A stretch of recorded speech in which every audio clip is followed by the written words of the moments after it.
we need to talk about this obsession with being the chill girl or the chill guy. There's usually two reasons we are trying to be perceived as low maintenance, going with the flow, easygoing. The first one is that we are a people pleaser, and other people's happiness is our happiness.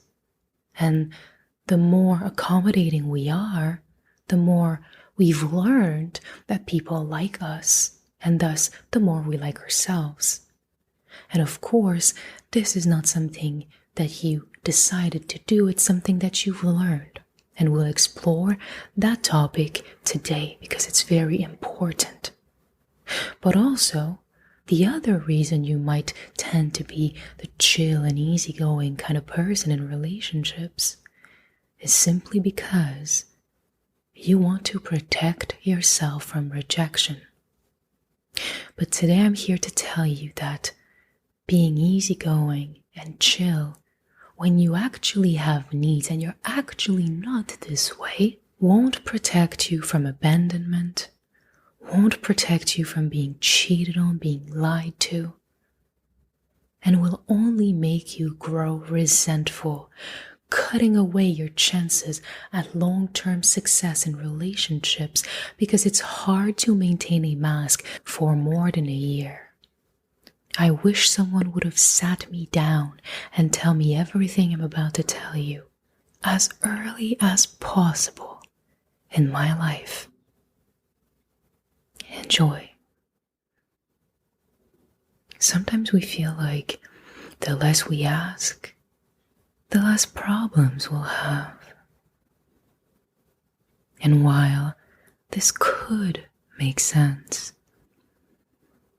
it's not because something isn't said, isn't shared, that it doesn't exist. Simply put, you can try to stuff your needs down. They'll just be lower in your heart.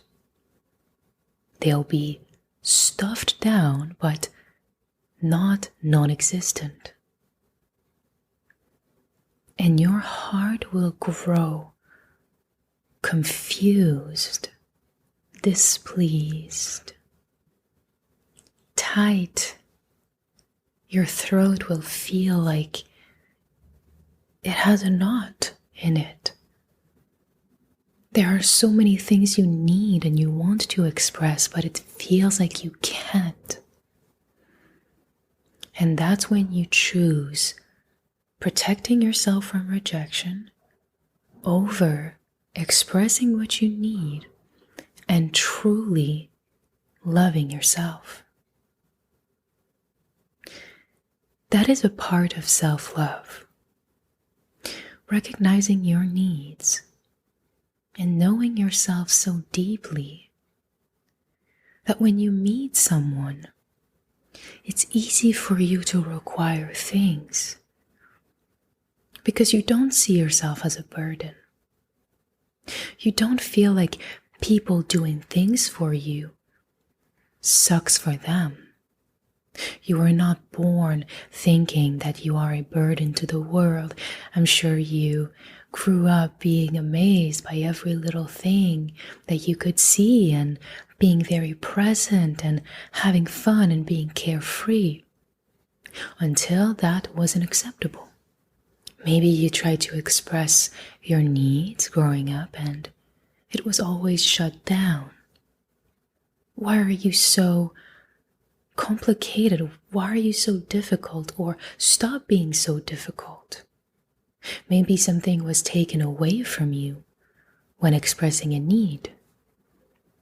Maybe you were punished for having requirements. You're only the kid. This is my house. It's my rules.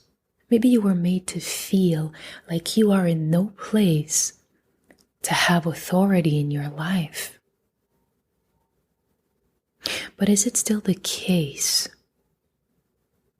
Is it true that you are being too difficult according to your standards and not someone else's.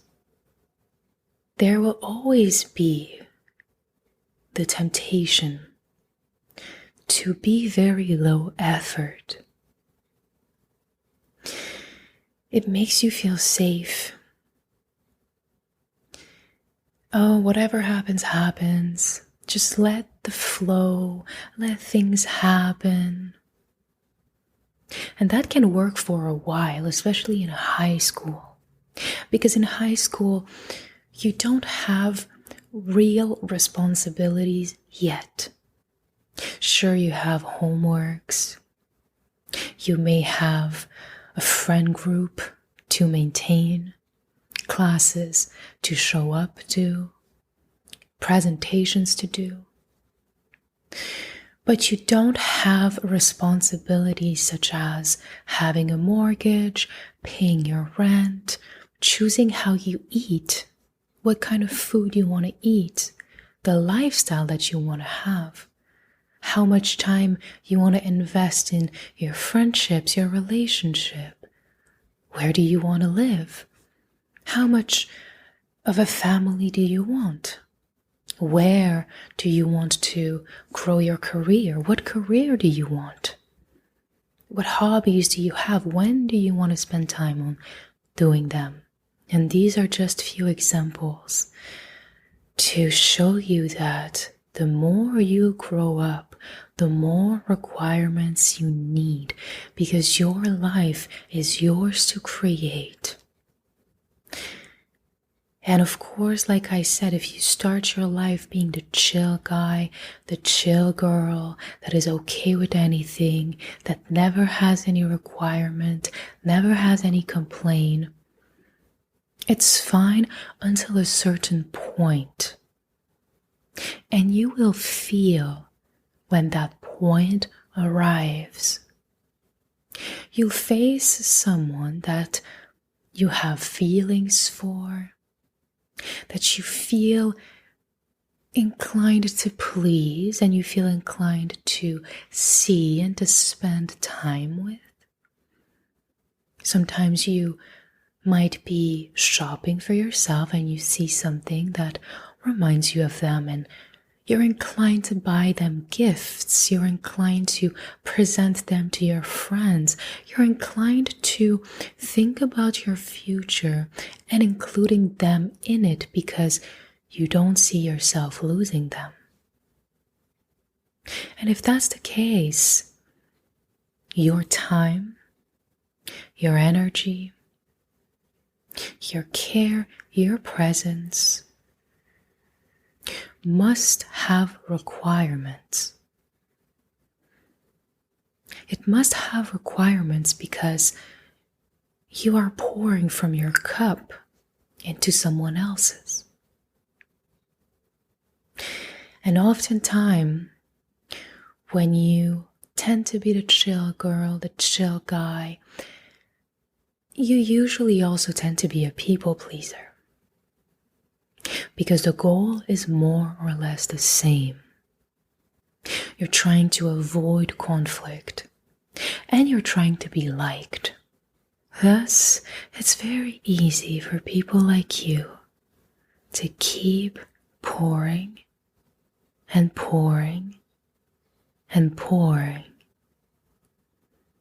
to keep giving.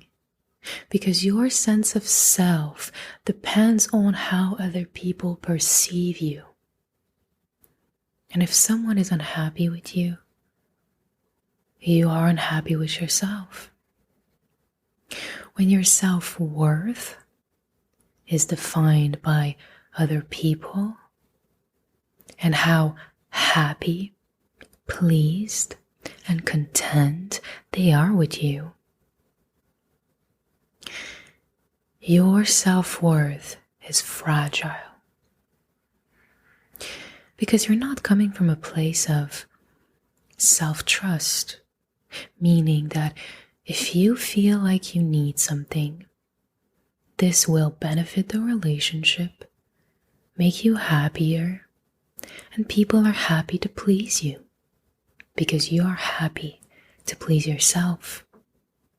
The good mood that you get in after is priceless, and your energy is one of a kind. You might think this way when you start to tap into real self-love. Not the one that comes from external validation, but the one that comes from internal validation. In that line of thinking, you might have standards, but people not living up to them doesn't mean that your standards are crazy, unachievable, and unreasonable. It simply means that someone else is better suited to make you feel fulfilled. After all, we are 8 billion people on Earth. That's more than 5. If we were 5 people on Earth, I would understand that line of thinking, but trust that there is someone out there for you. From the beginning, if someone is not able to fulfill your requirements and your standards, chances are they won't be inclined to fulfill them later down the line. Usually people are on their best behavior the first 3 months.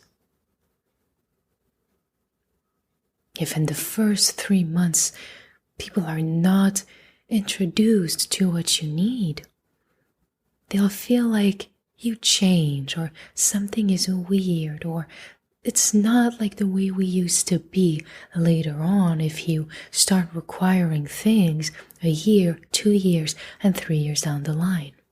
Of course, changing is human and normal, and in no way, shape, or form am I saying that you shouldn't change 3 months after the beginning of a relationship.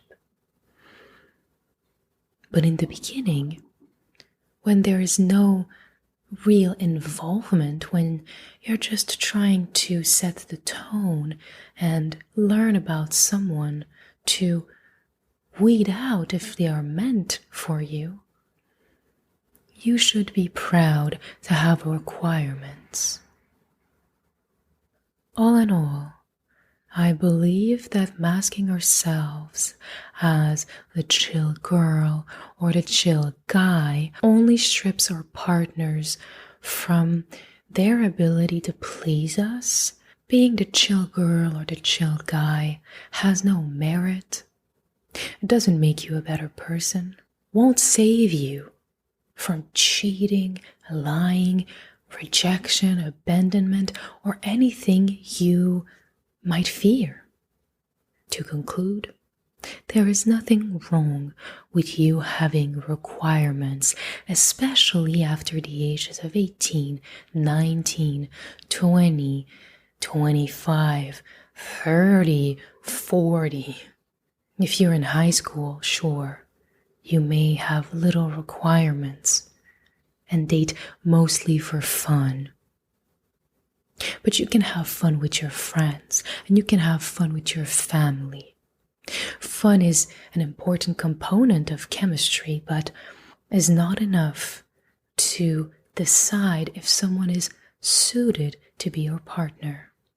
I recommend you tune into your needs and start asking yourself some questions, such as, when am I the happiest?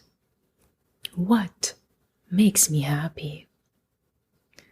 Where do I see myself in 3 to 5 years? How do I see a successful life? What kind of partner do I want? How would they treat me? What is it that I need to feel a connection with my partner? Of course, intellectualizing all these questions is not enough, and you do need real-life experience. And sometimes it is through these failed relationships that you learn. So don't blame yourself if you're still stuck in that pattern, but learn from every failed friendship and relationship so that when the right person is in front of you, you're ready to require things from them. And you're ready to give to them as well.